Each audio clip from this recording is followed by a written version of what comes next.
연세대학에서 교목실에서 조사를 한 게 있습니다. 연세대학에 들어올 때는 개신교 교인이랬는데 장로교, 감리교, 이렇게 침례교, 개신교 교인이랬는데 졸업할 때쯤 가서는 천주교나 불교로 옮긴 학생들이 꽤 있습니다. 그걸 찾아내서 조사를 했습니다. 왜 대학교 다니는 동안에 종교를 개신교에서 캐톨릭으로, 또 캐톨릭까지는 넓게 보면 다 같은 기독교 울타리니까 괜찮다 치더라도 불교까지 옮기는 것은 이것은 좀 심각한 것이 아닌가.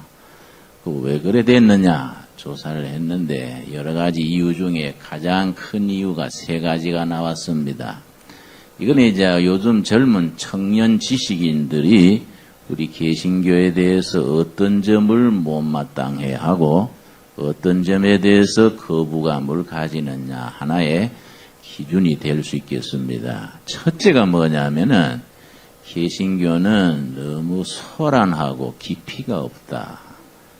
소란하고 깊이가 없어서 주야 그러고 복 받으라 그러고 자꾸 목사 섬기면 복 받는다 그러고 화글화글 하긴 하는데 깊이가 없다는 겁니다. 신앙의 세계라는 것은 기본이 깊이입니다. 우리 영혼 깊은 곳에서 하늘로 임하는 계시, 말씀, 은혜를 받아서 우리 영혼의 양식을 이렇게 누리고 전하는 것인데 너무 소란하고 깊이가 없으니까 일단은 천주교는 조용하고 불교도 아주 참선이네 하고서는 그렇지요. 깊이가 있다. 두 번째 뭘 얘기했냐면은 교회 너무 물질 내세워서 해도 너무한다 이거지. 자꾸 물질 얘기를 하니까 헌금 많이 내면 복 많이 받고 헌금 적게 내면 복 적게 받고 이런 식으로 주보에도 헌금 많이 내는 액수대로 쭉 명단을 적어 놓으니까 주보 들면은 자기는 제일 꽁지에 가 있다 이거지. 자기는 최선을 다해서 냈는데 맨날 꽁지에 이름 박아 놓으니까 이런 것들이 참 거부감을 나타낸다. 두 번째입니다. 세 번째는 뭐냐면은 지도자들의 자질이 의심스럽다. 교회 지도자들이 주로 목사를 말하지요. 너무 영적으로나 세상적으로나 인간적으로나 수준이 의심스러운 분들이 많다. 이 3가지를 지적을 했습니다. 우리가 신앙인 생활에 있어서 복음은 생명이고 복음은 계시를 받아들여서 우리 영혼이 거듭나는 신령한 단계입니다. 그러나 복음을 누리고 사는 우리는 상식을 존중하고 합리적이고 청년 지식인들이나 일반 사람들이 볼 때도 존경할 만해야 하는데 교회가 너무 도떼기 시장처럼 소란하고 깊이 없고 돈 밝히고 돈 내는 순서를 가지고 줄 세우고 이러면은 참 성령님이 슬퍼하시겠지요. 열심히 믿는 게 참 중요합니다. 신앙의 세계는 열심, 정열, 이 패션이 있어야 되지요. 신앙의 세계에 뜨거운 거 빼면은 안 되지요. 그런데 열심보다가 더 중요한 것이 있는 겁니다. 바로 알고 바로 믿는 믿음 위에 열심히 붙어야지 바른 믿음의 기초가 없는데 열심히 붙으면은 제일 골치 아픈 겁니다. 그래서 우리 사람 사귈 때 제일 조심해야 되는 사람이 어떤 사람이냐면은 무식하면서 용감한 사람. 아주 참 골 때리는 겁니다. 신앙생활에도 말하자면은 한 가지지요. 바로 알아야 돼요. 그러고 그 바른 믿음 위에 열심히 붙어서 자기를 구원하고 이 시대를 구원하는 건전한 신앙으로 나가는 거 아니겠습니까? 그런 정말 신앙의 기초적으로 바로 알아야 될 중요한 우리 교리라 할까 신앙의 요점이 몇 가지가 있는데 그 중에 세 가지가 있습니다. 그 중에 요걸 아주 기초를 잘 잡아줘야 건전하게 바른 신앙으로 나가는 핵심 중에 세 가지를 우선 말씀드리자면은 첫째가 뭐냐면은 성령님에 대한 이해입니다. 성령론이지요. 그러나 이제 성령론 이러면 너무 학문적인 것 같고 성령님에 대한 바른 이해. 저도 이제 어머니 태에서부터 교회를 다녀서 부흥회도 기도원에도 수타 많이 다니고 금식도 하고 학생 시절에 기도원에 가가지고 방언보달 받아보려고 밤새 주여 딴 사람은 다 주고 나는 왜 안 줍니까? 이 회개를 안 해서 그런가 해서 어려서부터 기억나는 거 다 회개하고 이웃집에 꽃감 빼먹은 것까지 이거 다 회개해도 나는 방언이 안 오는 거예요. 그래가지고 또 강사님은 방언도 하면 성령 못 받은 기다. 강아지도 다 방언한다. 이러는데 나는 안 되니 나는 버림받았나. 칼빈 선생이 예정론이 있습니다. 구원받을 사람을 다 예정해놨다. 근데 나는 예정에서 빠졌나. 온갖 생각 다 했었는데 그런 과정을 거쳐서 나름대로 이제 신앙의 확신을 가지고 또 나름대로 불도 받고 또 성령도 받고 그렇게 이제 그런 과정을 감사하게 지내왔습니다. 얼마 전에 우리 교회 교인 중에 새로운 교인이 우리 부목사님한테 살짝 물었다 그래요. 김진영 목사님 거듭나세요. 그러고 김진영 목사님도 성령 인정하는 거예요. 그래서 내가 참 여러 가지다. 주보에 써라고 수보에다가 성동 받고 거듭났다. 써놔야 되겠다. 그런 얘기 했는데 이 성령에 대한 이해가 너무 들쭉날쭉입니다. 그래가지고요. 내가 부흥회 가보면은 강사님이 대놓고 성령 충만, 성령 축복 소리 지르면 밑 앞에 할매들이 아멘 까무러지는 거 보면은 떼병신이 따로 있는 게 아니구나 싶고 걱정스럽기도 하고 참 그네가 나름으로 안타까운 게 많습니다. 그래서 성령에 대한 바른 이해가 일단은 돼야 그 다음에 이제 성령 안에서 성숙이 돼가지고 충만으로 나가는 것인데 그 기초 과정이 잘 안 돼 있습니다. 다른 시간에 우리가 다루기를 하고 두 번째 우리가 정말 바른 신앙에 있어서 꼭 염두에 둬야 될 게 뭐냐면은 조금 까다로운 얘기입니다만은 이원론의 극복이라 그럽니다. 이원론. 신학에서는 두어리즘 그럽니다. 하늘과 땅이 딱 갈라지고 교회와 세상을 갈라놓고 영혼과 육신을 갈라놓는 것을 이원론이라 그러는데 이거는 이방 사상이에요. 이건 헬라 사상입니다. 성경의 일관된 전통은 뭐이냐? 하늘과 땅이 하나 되는 겁니다. 누구 안에서겠습니까? 그리스도 안에서. 그래서 예수님이 하늘에서 땅으로 오신 것이 성육신, 하늘과 땅이 하나 되게 하려고, 교회와 세상이 하나 되게 하려고, 땅에서 죄 많은 우리가 예수님을 주인으로 모시고 하늘 백성으로 세워주시려고 왔기 때문에 이게 이런론 신앙이지요. 그래서 주일날 예배 드리는 것이 경건한 만큼 월요일부터 토요일까지 장사하는 것도 경건해야 된다 이거지. 이게 교회와 세상이 하나 되는 것입니다. 이게 아주 중요합니다. 왜냐하면은 우리 교인도 내가 전에 신방을 갔더니 불고기집이 잘 되는데 손님이 벅벅적 하더라고요. 그래서 내가 아이고 축하합니다. 손님이 많으시네요. 그랬더니 아이고 한 3년 바짝 해서 팔아버리고 주님 일 해야지요. 이래서 내가 어이구 그 대접받는데 밥맛이 떨어지더라고요. 그래서 집사님 그런 게 아니고요. 하나님이 축복하셔서 손님 많이 오는데 이 식당을 통해서도 하나님 일하자 이런 생각하셔야 되지. 얼른 팔아치우고 하나님 일해야지요. 그러면 하나님 일 뭐 하랍니까? 이게 우리가 이원론 생각이단 말이지요. 식당 하는 거는 세상 일이고 세상 일 얼른 돈 벌어가 팔아버리고 하나님 일 하겠다. 뭐 여전도사를 하든지 신방 다닐 때 가방 들고 다니든지 뭐 이런 거 하겠다. 뭐 이런 얘기 아니겠습니까? 이게 건전하지 못하대. 성경적이 아니다 이거지.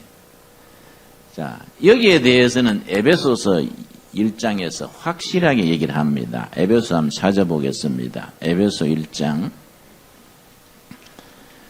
10절 말씀, 1장 10절 310페이지입니다. 신약 성경 310페이지 에베소서 3장 에베소 1장 10절입니다. 우리 다 찾았으면은 우리 한번 같이 읽겠습니다. 하늘에 있는 것이나 땅에 있는 것이다. 그리스도 안에서 통일되게 하려 하심이라. 이 말이 이해가 가지요. 하늘의 것, 땅의 것, 거룩한 것, 속된 것, 교회 것, 세상 것이 통일이 되는데 누구 안에서입니까? 그리스도 안에서 통일되는 겁니다. 이게 이런론 신앙입니다. 그러면은 직업에 대해서 그러면 우리가 다 하나님이 주신 천직이 되는 겁니다. 목사, 전도사만 성직이 아니고 교수, 농사꾼, 대장간, 쟁이 다 이 성직이 되는 거이죠. 자, 오늘 공부하는 주제는 뭐냐면은 축복에 대한 문제입니다. 자, 오늘부터 10주간에 걸쳐서 예수님의 팔복을 중심으로 10번을 내가 설교를 하겠습니다. 오늘은 기본 서론이고 한 주에 팔복에 하나씩 설교를 하고 마지막에 가서 종합을 해서 10번 내가 설교를 말하자면 시리즈 설교를 할까요? 말이 좀 이상합니다만은 그래가지고 아예 내가 책을 한 권 내려고 아예 원고로 써가면서 보통 내가 착해진 게 아닙니다. 전에는 원고 없이 막 설교했는데 요새는 다 원고 써가지고 잘해보려고 했어요. 여러분들 좀 알아줘야 됩니다. 야, 그런데 이 8가지 복을 중심으로 우리 팔복을 예수님이 말씀하셨는데 한 개인이나 한 교회가 복에 대해서 어떤 생각을 가지느냐가 그 교회, 그 교인의 영적 수준입니다. 왜냐? 이게 왜 문제가 되느냐 하면은 너무 우리 한국교회 교인들이 치병기복신앙, 병 고치고 복 받는 거, 액땜하고 부자 되고 잘 사는 거 여기 머물러 있습니다. 이거는 이제 설교자들이 목회자들이 말하자면은 죄를 지은 거예요. 딱 잘못하면은 기독교가 무당 종교, 샤머니즘 수준에 머무는 겁니다. 그러면 기독교의 간판은 교회인데 속은 무당 노름이 되는 겁니다. 이걸 극복하는 것이 한국교회 전체적인 과제입니다.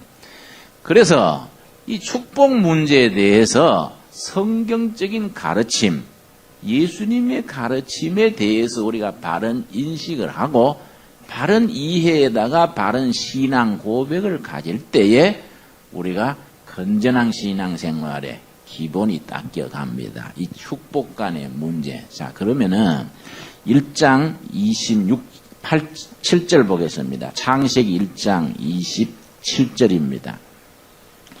자, 하나님이 사람을 왜 창조했느냐? 여기서부터 우리가 기본적인 질문에서부터 시작합시다. 창세기 1장 27절 말씀. 하나님이 자기 형상 곧 하나님의 형상대로 사람을 창조하시되 남자와 여자를 창조하시고 그 다음 28절 뭡니까? 하나님이 그들에게 뭐이지요? 복을 주시며 난 이 본문을 굉장히 참 중요하게 생각합니다. 하나님이 사람을 왜 창조했느냐? 요 말씀 그대로 우리가 짚어보자면은 복을 주셔가지고 복을 누리고 살게 하려고 창조했다 이거지요. 복을 누리고 살게 하려고. 그러면은 이 말을 바꾸면 무슨 말이 되느냐 하면은 어떻게 사는 것이 예수 잘 믿는 기냐? 하나님이 주신 복을 멋있게 행복하게 사람답게 누리고 잘 사는 게 하나님 잘 믿는 거다 이거지요. 이해갑니까? 예. 그러니까 우리가 말이죠. 가난하다고 뭐 우리가 불행한 거 아닙니다. 가난이란 것은 불편할 따름이지, 이게 뭐 인격 문제도 아니고, 이게 무슨 그 사람의 내면의 문제하고는 다르다고요.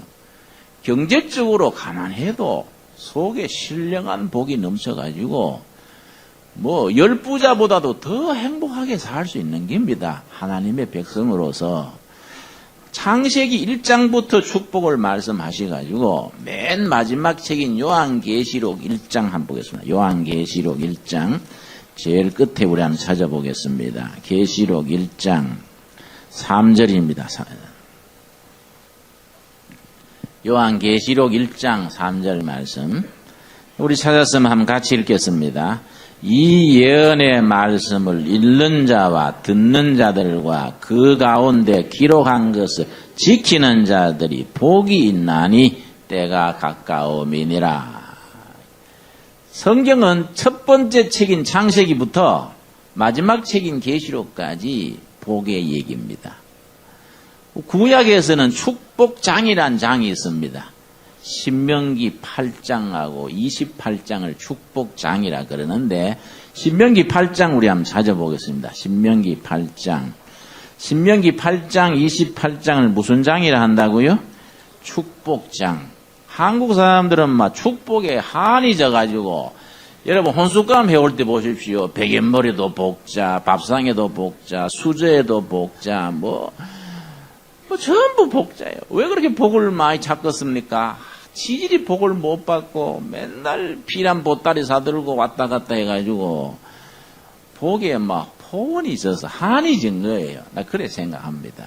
그래서 복이라 그러면 막 한국 사람들은 막 참 자다도 막 참 복복할 노릇인데, 우리가 예수를 믿으면은 성경적인 축복을 바로 알고 하나님이 정말 이미 주시려고 약속하신 복을 누릴 줄 알아야 된다 이거지. 자, 신명기 7장 먼저 보겠습니다. 7장 12절 말씀. 12절에서 15절까지 신명기서에서 말하는 네 가지 축복이 나오는데, 이것을 사중 축복이라 합니다. 2중, 3중 할 때 사중 축복. 네 가지 축복을 지금 말합니다. 12절. 너희가 이 모든 법도를 듣고 지켜, 그 다음 뭐이지요? 행하면, 행하는 조건으로 복 준다. 그래서 이것을 조건부 축복, 영어로는 conditional blessing, 조건부로 축복 준다. 예수 믿고 구원받는 거는 다 무조건 예수 믿으면 다 구원받습니다. 그런데 복 받는 건 달라요. 복 받을 노릇을 해야 복 받지, 예수 믿었다고 다 복 받는 거 아니에요. 예수 믿어도 하나님이 기뻐하시는 실천, 삶이 뒤따르는 조건으로 축복 준다. 그래서 무슨 축복이라고요? 조건부 축복. 그래서 무조건 구원의 조건부 축복, 그렇게 표현을 합니다. 자, 그러면은 그렇게 복을 받는 내용이 몇 가지라 그랬습니까? 네 가지. 자, 13절. 곧 너를 사랑하시고 복을 주사 너로 번성케 하시되 너게 주리라고 너 열조에게 맹세하신 땅에서. 첫 번째 뭡니까? 너 소생에게 은혜를 베푸시며 자식 축복이. 자식 축복이 뭐 농사 중에 자식 농사 제일이지요. 우리 어머니가 나를 만나면 그래요. 야야, 네가 내 함 풀었다. 참 고맙다. 어머니 그런다고요. 어머니가 나를 보면 기쁜가 봐요. 근데 내일부터 아침 8시 20분에 닷새 동안 우리 어머니 거기 KBS에 나옵니다. KBS 이테레비에 내일부터 아침 8시 20분 20분씩 5번 나오는 거예요. 처음에 이틀 하려더니 우리 어머니 만나가 이 PD들이 다 해보더니 사흘 한다더니 끝에 가서 다시 하겠대. 아주 내용이 좋아서. 우리 교회도 몇 카트 찍었다고요. 아마 누가 얼굴이 나올 깁니다. 매스컴 탈 사람이 있을 게. 뭐 말하자면은 뭐 장한 어머니 뭐 이런 식이에요. 자식이 잘 되면 부모한테는 그게 얼마나 귀한 일입니까? 그게 첫 번째 자식 축복이. 두 번째 뭐냐면 너 토지 소산과 곡식과 포도주와 기름을 풍성케 하시고. 토지의 축복입니다. 토지. 요즘 말하면 기업이나 부동산의 축복이라 그럴까요? 세 번째 뭐냐면 너 소와 양을 번식케 하시리니 가축대의 축복. 우리가 동산이라든지 여러 가지 이런 축복입니다. 네 번째가 뭐냐면은 15절. 여호와께서 또 모든 뭡니까? 질병을 너게서 멀리 하시려니 건강 축복이죠. 건강. 요 네 가지가 사중 축복인데 아까 말씀드렸듯이 이게 조건부란 걸 알아야 돼요. 예수 믿고 회개하고 밤새 부르짖었다고 이 사중 축복이 툭 떨어지는 게 아니고 이게 복이 우리 걸로 될 수 있는 조건을 갖추어 나가는 실천이 따라야 된다. 그것을 신명기 8장 16절에서 뭐라고 했냐면은 신명기 8장 16절입니다. 너 열조도 알지 못하던 만나를 광야에서 너게 먹이 섰나니 이는 다 너를 뭡니까? 낮추시며 여기 줄을 칩시다. 하나님이 우리를 실패시키는 걸 말합니다. 잘한다고 했는데 상처받고 멀쩡하던 자식이 속색이고 사업이 잘 나가다가 흔들리 버리고 하나님이 꺾어 낮춰버리는 겁니다. 왜냐? 고담 낮추시며 너를 뭐이지요? 시험, 그건 훈련하사 훈련시키는 겁니다. 우리를 꺾어 낮추고 흔들어 놓고 훈련시키는 겁니다. 시험하사 고담 뭐입니까? 마침내 너게 복을 주려 하심이 아니라 하나님의 목표는 뭐이지요? 복 주시는 건데 처음부터 복을 주면은 감당을 못한다 이거지요. 재준 줄 알고 세상으로 빠져버린다 이거지요. 주신 복을 잘 영적으로 감당할 수 있는 인격적인 영적인 모든 것을 갖춘 뒤에 마침내 복을 준다. 그래서 마침내란 게 대단히 중요합니다. 세상 만사가 다 마침내입니다, 여러분. 나는 빈민선교를 오래 해서 빈민촌 주민들을 보면 내가 참 안 됐어요. 넌 일할 때 놀고 다른 사람 저축할 때 나이롱뻥하고 다른 사람들 자식 교육시킬 때 공장 보내고 부부가 서로서로 위로하고 살았는데 날 잠부라 매달 싸움하고 이래가 몇 년 하고 나니까 마침내 빈민촌에 들어온 거예요. 응? 뭐 괜히 오는 게 아니라고요. 그래서 내가 빈민촌 교인들 다 모아놓고 여러분 안 됐지만은 마침내 빈민촌에 다 왔네요. 다 떨어먹고 술 먹고 노름하고 마누라 두드러 패고 마침내 빈민촌에 왔습니다. 이것도 듣기 싫어해요. 목사님 그래 말씀하시자면 목사님도 이 동네 마침내 왔네요. 그래서 그거는 말이 돼요. 그거는 말이 된다 그랬는데 그런데 문제는 뭐냐? 그 사람들 전도해가지고 예수님 앞으로 왔는데 예수 믿었다고 그 빈민촌 팔자가 고쳐지는 게 아니다. 예수 믿는 더하기 의식이 바뀌고 습관이 바뀌고 사상이 바뀌어가지고 마침내 빈민촌에 왔는 사람이 마침내 나갈 수 있는 이런 과정이 필요하다 이거지. 그런데 뭐 부흥사님들이나 이런 분들은 뭐 과정은 빼버리고 많이 바치면 축복 온다. 그러고 이래가지고 붕 띄워놓으면은 요즘 쉽게 하는 말로 막 신앙에 훅가시를 넣어가지고 그죠? 붕 띄워놓으면은 이거 뭐 맨날 그 자리지 맨날. 근데 이걸 우리가 극복하는 데 있어서는 정말로 이게 우리가 삶의 조건이 뒤따라야 되는데 그걸 신명기 28장에 뭐라고 했냐면은 신명기 28장입니다. 우리 한번 찾아보겠습니다. 28장 2절 말씀. 신명기 28장을 무슨 장이라 그랬습니까? 축복장. 여러분 집에 가서 천천히 처음부터 끝까지 읽어보시도록 합시다. 2절. 너가 너 하나님 여호와의 말씀을 뭡니까? 순종하면 이 모든 복이 너게 임하게 너게 미치리니 15절 보겠습니다. 15절. 너가 만일 너 하나님 여호와의 말씀을 뭡니까? 순종하지 아니하여 내가 오늘날 너게 명하는 그 모든 명령과 규례를 지켜 행하지 아니하면 이 모든 저주가 너에 임하고 너게 임하고 순종하면 뭐이지요? 축복. 불순종하면 저주. 선택입니다. 선택. 신앙은 선택이다 그럽니다. 신앙은 선택이다. 순종하고 축복이냐, 불순종하고 저주냐. 자, 이걸 딱 한 장으로 압축해서 써놓은 게 시편 1편입니다. 시편 1편.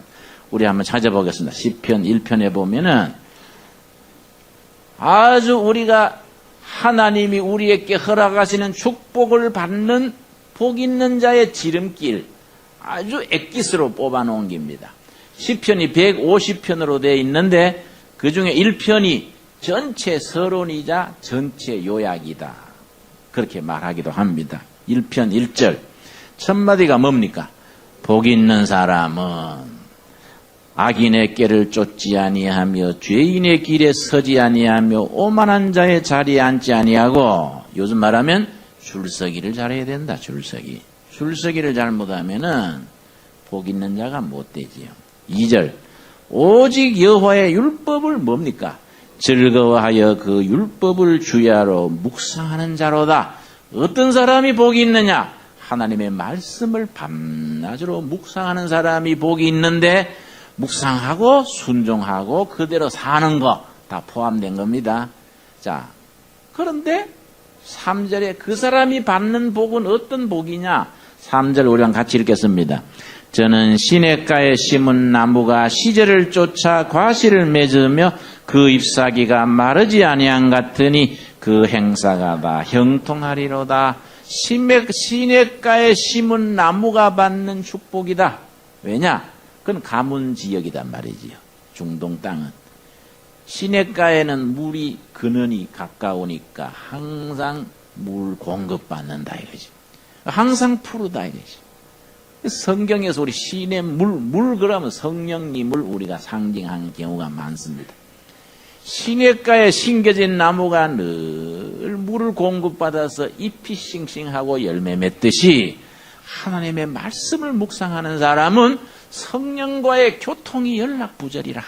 늘 성령과 교통이 있어서 삶이 싱싱하고 푸르고 죽을 자리에 가서도 행복할 수 있는 아주 복된 사람들이다 이거죠. 그런 복을 우리가 다 불의 가족들이 누릴 수 있게 되기를 바랍니다. 그런데 점점점 깊어지는 겁니다. 이제 예수님이 산상수훈에서 딱 축복에 대해서 딱 정리해서 아주 망고의 교과서가 될 수 있는 말씀을 하셨는데, 마태복음 5장입니다. 마태복음 5장. 마태복음 5장, 6장, 7장을 산상수훈이라 그러지요. 그 유명한 인도의 깐디가 자기는 힌두교인이지 기독교인도 아니면서 산상수훈은 천국의 헌법이다. 깐디의 얘기입니다.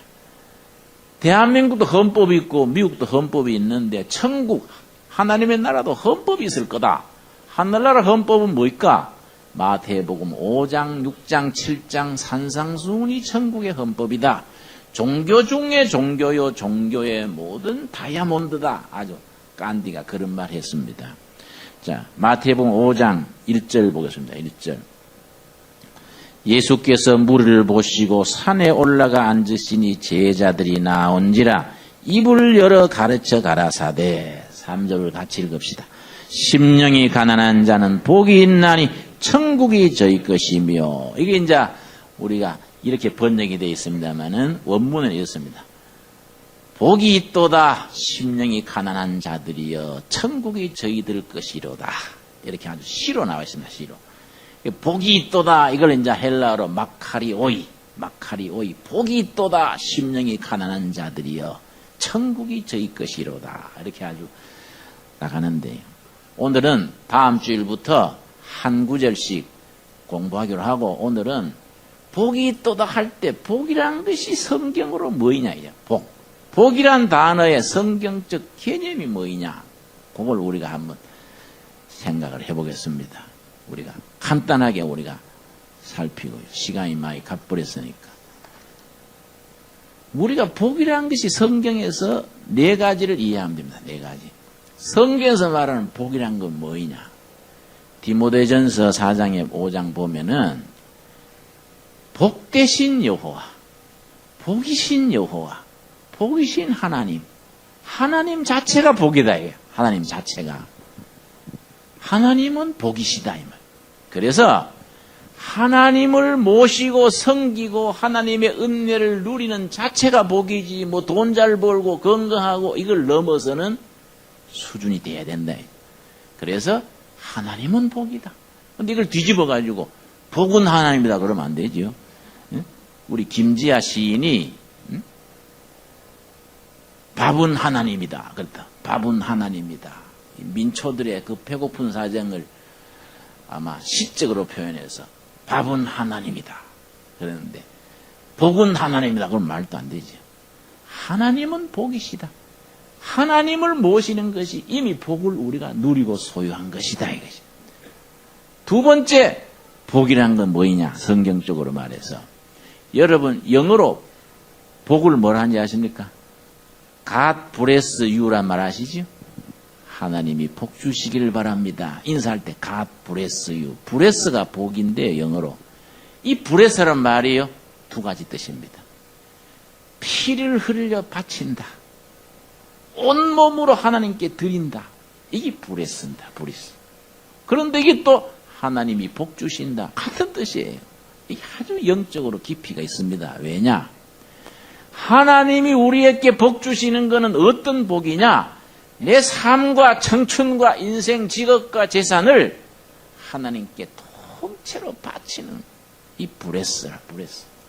바치는 복이요, 바치는. 누구한테 바치는 거지요? 하나님께 바치는, 하나님께. 하나님께. 그래서 우리 구약시대에는 제물로 바쳤으니까, 피를 흘려가지고 제물로 바쳤으니까, 피 흘려 제물로 바친다. 이게 브레스단 말이에요. 또 이걸 뒤집어 놓으면은 하나님이 복 주신다도 브레스단 말이에요. 그래서 여러분 로마서 12장 1절 말씀이 바로 우리가 그 복을 누리는 지름길이지요. 로마서 12장 1절 우리 한번 찾아보겠습니다. 이런 말씀을 우리가 아주 암송을 해서 말씀 딱 마음에 담아버려야 돼요. 마음속에 딱 새겨놓고 있어야 됩니다. 로마서 12장 1절 말씀. 그러므로 형제들아 내가 하나님의 모든 자비하심으로 너희를 권하노니 너희 몸을 하나님이 기뻐하시는 뭐입니까? 거룩한 산제사로 드리라. 이는 너희의 드릴 영적 예배니라. 살아있는 제물. 브레스가 피 흘려 바치는 구약시대 제물로 말한다 했는데 지금은 우리가 살아있는 제물로 직업, 가정, 인간관계 모든 생활이 하나님께 바쳐지는 삶을 사는 것이 축복의 핵심이다. 그 자체가 하나님께 복 받는 거다. 뭘 가지는 게 복이 아니다. 뭘 영어로 having 가지는 게 복이 아니고 being 하나님이 기뻐하는 사람으로 바쳐지는 것이 복이다. 세 번째 축복의 뜻이 성경적으로 뭐냐면은 누구한테 사람에게 받아서 복이 아니다. 베풀고 주는 것이 복이다. 그래서 성경에 뭐라 그랬습니까? 주는 자가 받는 자보다 뭐 있다? 복이 있다. 이 해보면 알아요. 실천해보면은 누구한테 받았을 때 주는 복보다가 나누었을 때, 줬을 때 받는 기쁨과 감사가 훨씬 높습니다. 실습을 해보십시오. 실천해보십시오. 주는 사람이 복이 있는 겁니다. 받는 사람보다가 이 성경적인 원칙입니다. 네 번째 뭐냐면 중요한 게인데 네 번째 막막한 사막 한가운데 오아시스 이기 성경적인 복입니다. 오아시스 특징이 뭡니까? 거기는 땅 속에서 샘물이 올라와요. 샘물이. 이 삭막하고 메마른 시대에 우리 심령 속에 성령의 샘물이 솟아오르는 것이 복이에요. 뭐 돈이 많고 뭐 높은 자리에 올라가고 이런 차원이 아니고 세상은 점점 거칠고 삭막해지는데 내 마음속에 내 가정 우리 교회는 오아시스라. 생명의 은혜의 샘물이 늘 내면에서 흘러나오는 겁니다. 그래서 성경의 복은 물질적인, 외적인, 환경적인 게 아니고 내적이고 정신적이고 인격적이다 이거지. 일컬어 하늘에 속한 신령한 복이다 이거지. 한 구절 더 읽고 우리 마칩시다. 에베소 1장 3절 말씀에 복에는 두 가지가 있다는 겁니다. 우리가 그렇게 오매불망 한국 사람들이 찾는 복에는 두 가지가 있다. 하늘에 있는 복이 있고 땅에 있는 복이 있다. 그런데 우리는 예수 믿으면서 하늘의 복을 찾지 않고 땅의 복을 찾으니까 골치 아픈 거지. 빗나가 버리는 거예요. 에리히 프롬이라는 독일의 정신분석학자가 있는데 이분이 뭐라 했냐면은 왜 세상은 점점 삭막해지고 거칠어지는가? 사람들의 생각이 그릇됐기 때문이다. 생각이 삐뚤어지니까 사는 것이 그렇게 힘들어요. 우리나라가 얼마나 힘듭니까? 왜 그러냐? 생각이 삐뚤어졌다. 예수 믿는 것도 왜 그래 복잡하고 어렵습니까? 성경적인 생각, 성경적인 축복, 성경적인 은혜로 바로 들어가면은 이거는 수고하고 무거운 짐진 자들아 내게로 오라. 내가 너희를 뭡니까? 쉬게 하리라. 예수님은 쉬게 한다 그러는데 애부당댕기다 골병 든다 이 말이야. 응? 왜 그러냐? 신앙관이 잘못되면 그렇다 이거죠. 그래서 우리 교회는 예수 너무 잘 믿으려 하지 말고 평균 수준으로 행복하게 멋있게 애부당댕겨 가지고 신명나는 그런 신앙생활 할 수 있기를 바랍니다. 응? 김진홍 목사 쳐다볼 것도 없고 응? 한참 쳐다보면 아주 나중에 응? 실망하고요. 응? 우리 어머니가 날 나한테 늘 꾸지람하신다. 네 목사가 기도도 안 하고 장사꾼처럼 맨날 가방 들고 띠가 되겠나? 그래. 아유 어머니 다른 사람들은 나를 존경한다는데 어머니는 왜 그러세요? 그러니까 다른 사람이 니를 존경한다는 건 네가 우째하는지 모르니 존경하지. 니 알아봐라. 누가 존경하겠나? 내사 보니까 하나도 존경할 거 없다. 옆에서 보니까 존경 못하겠다. 예수님 바라보고 우리가 말씀 안에서 하나님이 주신 복을 같이 누리고 나누는 교회가 될 수 있기를 바랍니다. 사람 보고 하다가 나중 실망했니 어쩌니 헌금 다시 내두가 이래서 내가 헌금 내줘본 게 3번입니다. 3번. 그거 참 우습더라고요. 얼른 내줘버려야지 그거 못하겠습니까? 이 사람 보면 안 된다. 에베소서 1장 3절 말씀 우리랑 같이 읽어보겠습니다. 찬송하리로다 하나님 곧 우리 주 예수 그리스도의 아버지께서 그리스도 안에서 하늘에 속한 모든 신령한 복으로 우리에게 복 주시되 하나님이 우리한테 예수님 안에서 예수님을 통해서 복을 주시는데 어떤 복이라고요? 신령한 복. 어디에 속한? 하늘에 속한. 그런데 우리가 땅에 속한 복을 찾으면은 신앙의 수준 문제라. 이건 갈수록 복잡해지고 힘들어요. 하늘에 속한 신령한 복을 누릴 수 있기를 바랍니다. 우리 기도하겠습니다. 주님 은혜를 감사드립니다. 우리가 이 땅에 살면서 하나님의 자녀로서 하늘에 속한 신령한 복을 누리게 하옵시고 뭘 많이 가지고 높은 자리에 가서가 아니라 대접받고 잘 살아서가 아니라 하나님 자체가 복이신 것을 우리가 감격으로서 받아들일 수 있게 하여 주시옵소서.